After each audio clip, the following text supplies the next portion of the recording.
Hello everyone, I am Atharv and I live in Guangzhou, China. Now this video is going to be very special and important because in this video I'll be talking about things that you need to remember before coming to China, and watch this video entirely because before coming to China myself, I watched a lot of videos on YouTube and I was surprised that it didn't cover anything, and especially the information that it talked about were not at all relevant in the present day. So I decided to create this video and let you know about the things that you should expect so that there is no shock and you're well prepared for that. So here are my 15 tips that you have to remember before coming to China in 2025 or later, because these tips will cover the entire range from food, expenses, VPN to all the questions that you may have. And if you have any more questions, even after watching the entire video, feel free to drop it in the comments below. I'll try to answer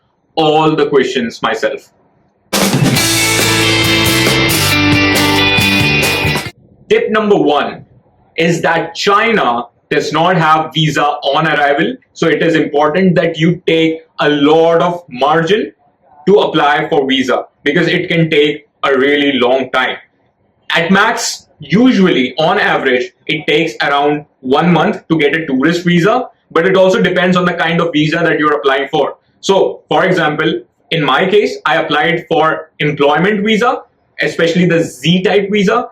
So in which I had to wait for like around 6 months, and it was crazy. But it can also depend on the country from which you are and you are applying for. So do keep that in mind and keep a lot of buffer time for that. Now the next tip is going to be about flights, because it's very important in which country you are having a layover, if you have any, and which airlines you're booking for. Now, for some countries like India doesn't have direct flight to mainland China right now, it is likely that it will open really soon. So it is important from which country you are flying from. Now, for example, when I first flew to Guangzhou, I flew from Malaysia Airlines via Kuala Lumpur. Now the journey from Mumbai to Kuala Lumpur was amazing. I flew in business class, but the entire journey was not as great as I expected. Firstly, from Mumbai to Kuala Lumpur, they offered me all types of food that I needed. I'm a vegetarian living in China, so it is especially important for me. Now, when I was flying from Kuala Lumpur to Guangzhou, there weren't any vegetarian options, or the flight wasn't as great. And when I arrived, my luggage didn't arrive with me, and I had a lot of food in my luggage as well. So I have created an entire video earlier. I'll create a link to that, but watch that and be sure from where. So the next tip is going to be about health checkups. The policies about health checkups in China are slowly relaxing. So it is possible that when you're watching this video, there aren't so many restrictions, but it is very important that you are in a healthy condition when you're flying, because they're going to have regular checks on that as well. What checkups are required and what are not may also depend on the kind of visa that you are applying for. For my visa type, especially Z visa, where I had to apply for residency permit and everything, I had to go through a lot of tests both in India as well as in China. So keep an eye on the latest policies of the Chinese government for that. Now the next tip is very important, and it is about the SIM card. Now you can get a lot of local SIM cards and use and throw SIM cards when you arrive in China directly. You can buy one directly from the airport itself, but from my experience, I will not really suggest you to do that, because I have seen a lot of YouTubers, recommending to get a local SIM card because it's cheaper. Now, I would suggest you, if you're coming to China for a very short trip, don't think about, saving a lot of money on SIM cards, because of a very important reason.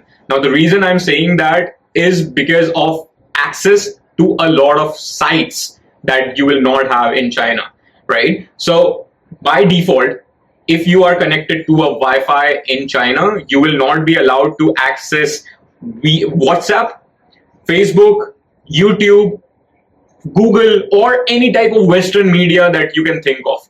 Now, if you're coming from outside China, so especially like me as an Indian, my life completely revolves around Google, YouTube, WhatsApp. I can't even imagine my life without that. So it is very important that you are connected with you and your family from China itself.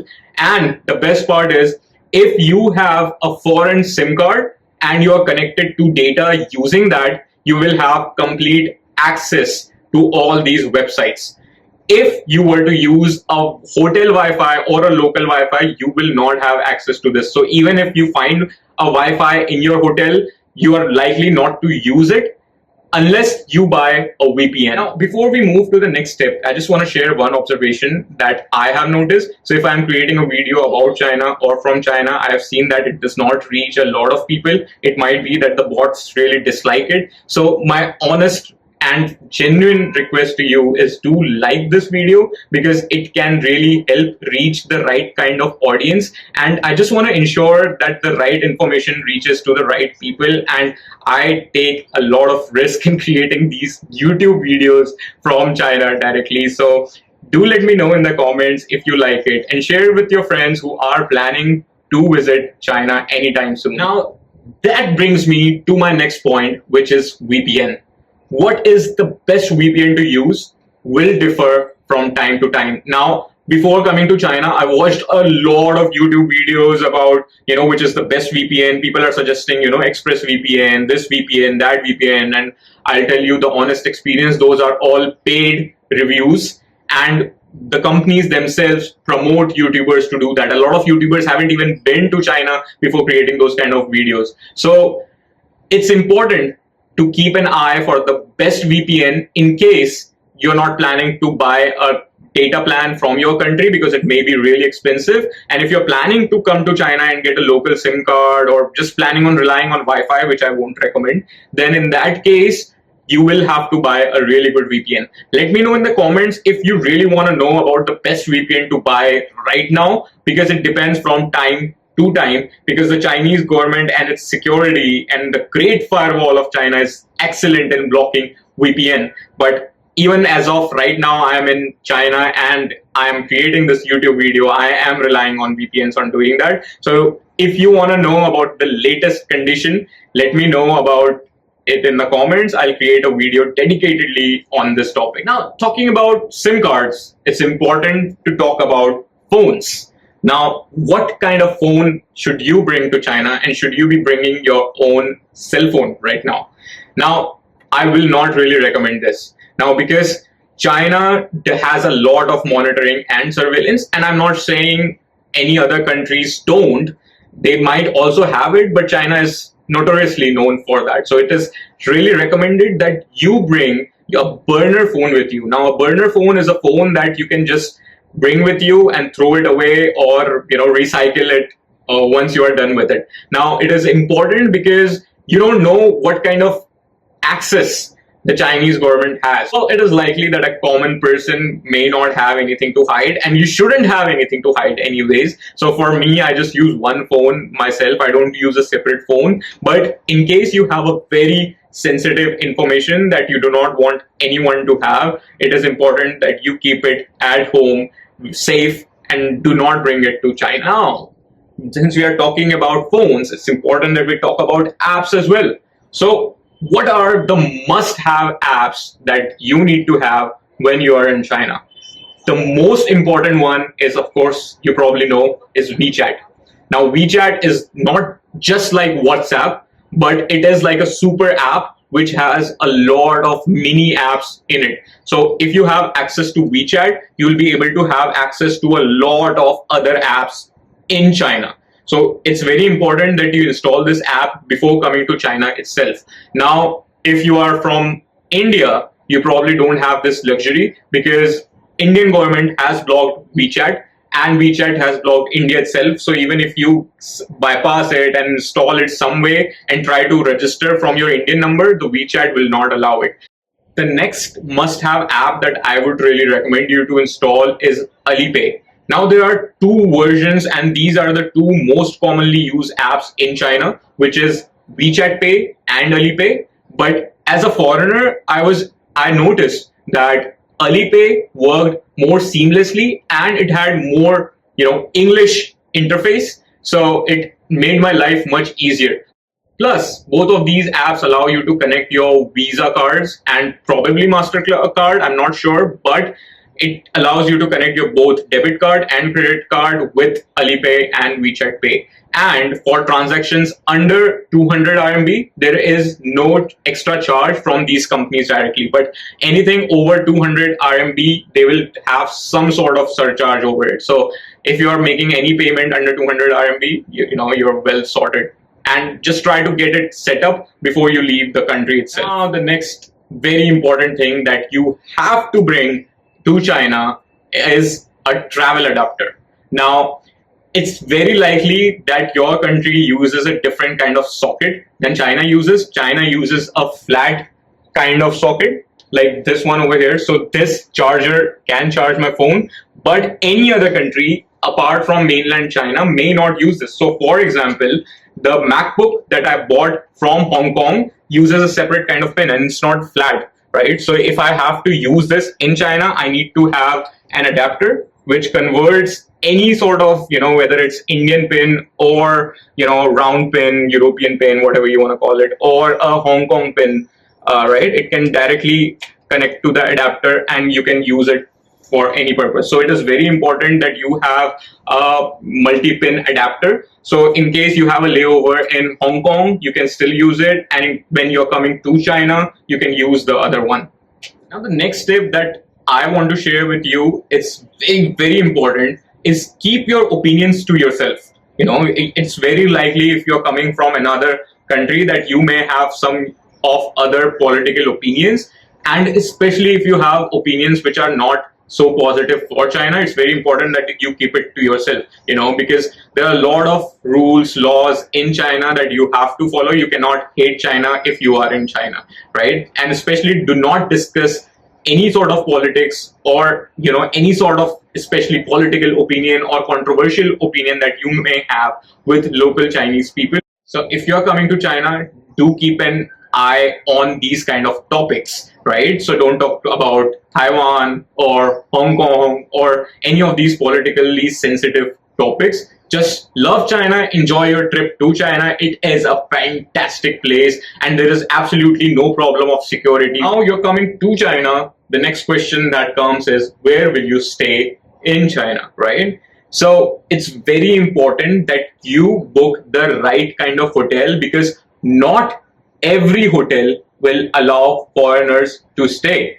And when you come to hotel, you're gonna have to give them your foreign passport. So in case the hotel doesn't allow foreign passports, it will just say no to you. So if you are booking any international or big brand hotels, don't worry, they will accept foreign passports. But it's very important to ensure that the hotel that you're booking allow foreigners. You can just get in touch with the hotel directly, and most likely if you're able to get in touch with them, it's very likely that they will allow foreigners to stay. Now, talking about foreign passports, it's important that you carry your passport with you all the time.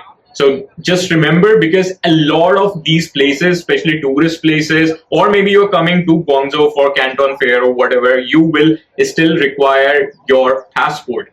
So it is very important to keep it with you at all times, but it is equally important to keep it really, really safe. If you lose your phone, that's okay, you can buy another one, but if you lose your passport, man, it's going to be a nightmare. Now, talking about passports, it is very important to ensure that you have a lot of validity of passport remaining. So if your passport has less than 6 months of validity, it is useless completely in the eye of China. You must ensure that your passport has more than 6 months. The more, the better for applying for Chinese visa. Since we are talking about hotel booking, it is very important to keep your hotel card with you at all times. Now, it may be just the hotel key card, or there is a cover or some visiting card of the hotel with you, because it will have the address of the hotel. Now, not everyone and a very few people in China can speak English, so you're gonna have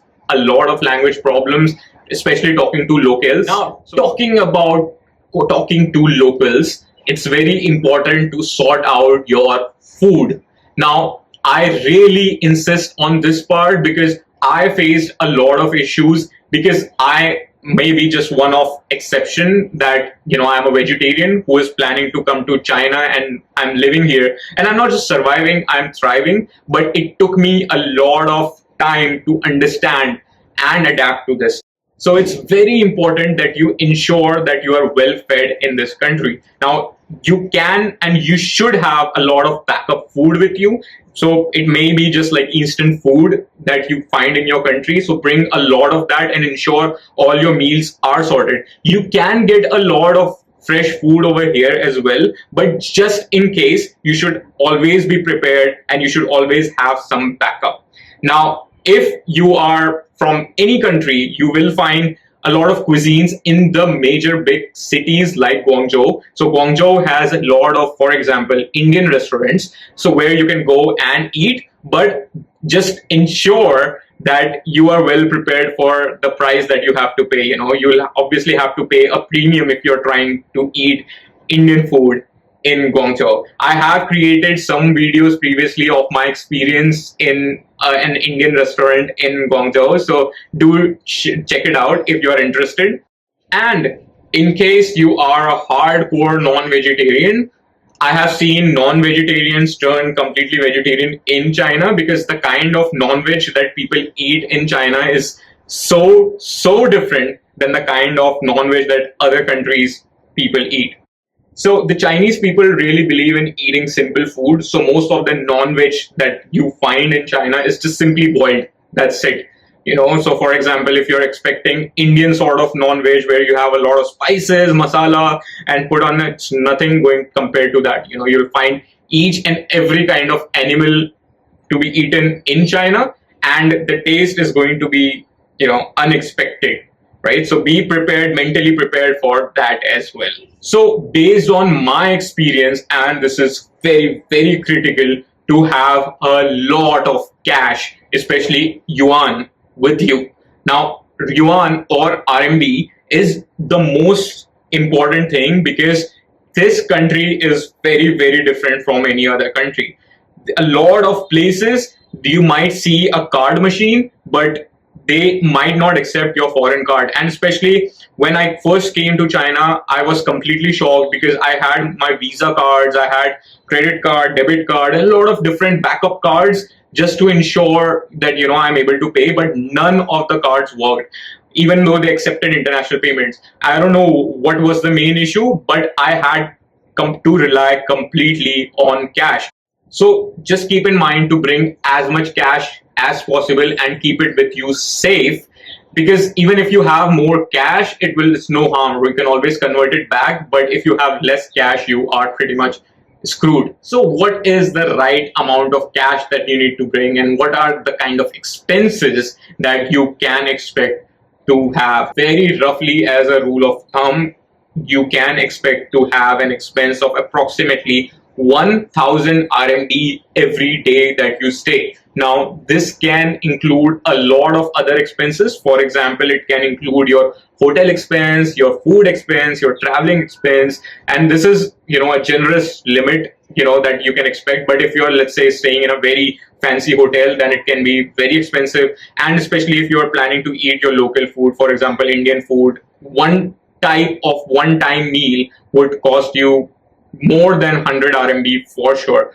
So keep that in mind when you are booking your tickets to China, because expenses is definitely the most important thing. These tips are very important and these apply to everyone irrespective of the country that you're from, and especially if you are Indian, there are some other tips and guidelines that might be very, very useful for you. So in case you want to know more about it, let me know in the comments. I'll try to create an extensive and exhaustive list of the things that you have to remember, especially as an Indian coming to China.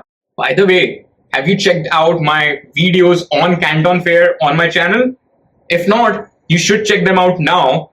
Or if you just want to see the amazing and cheap gadgets that you find in China, check out my video on the electronics market in China. Until then, a very goodbye. Take care. See you in the next video.